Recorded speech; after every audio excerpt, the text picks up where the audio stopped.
So there's one further wrinkle on this issue of constructive dismissal and having to accept a demoted position, and the Evans case, meaning the person's terminated and then offered an extended working notice period. And this issue, at least in Ontario, because the Ontario statute is more dramatic, may end this thing once and for all. It hasn't been argued in any cases yet. But so what happens in Ontario, if you're terminated, you're entitled to, if you have the length of employment that's required and the payroll's over 2.5 million, the employee is entitled to as much as 34 weeks termination and severance payment. So let's go back to this idea of a demotion and a termination in the Evans case, followed by working notice. So if there's been a demotion, there's been, in law, a termination.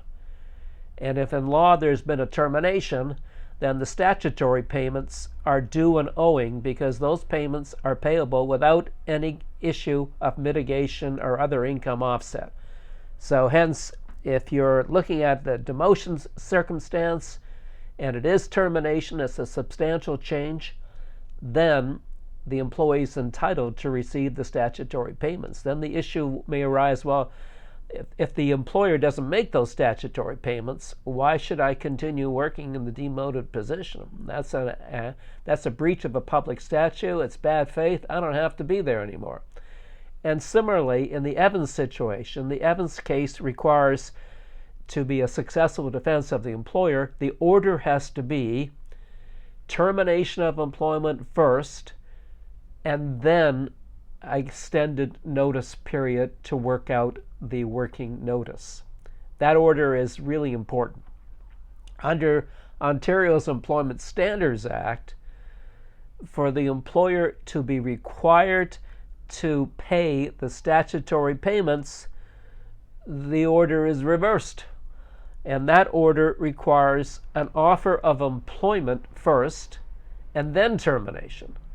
So in the Evans situation, it's not going to work for the company. They're going to have to make the termination payments. And if the employee says, I don't feel like working for this period because you didn't make the statutory payments, it's a good defense for the employee not to continue working because the employer is in breach of a statutory obligation. Now, as I say, it's never been argued, which is inconceivable to me.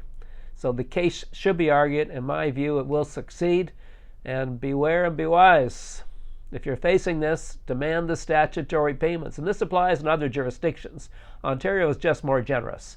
The other provincial and territorial jurisdictions all have termination obligations, minimum statutory obligations, but they're not as generous as Ontario.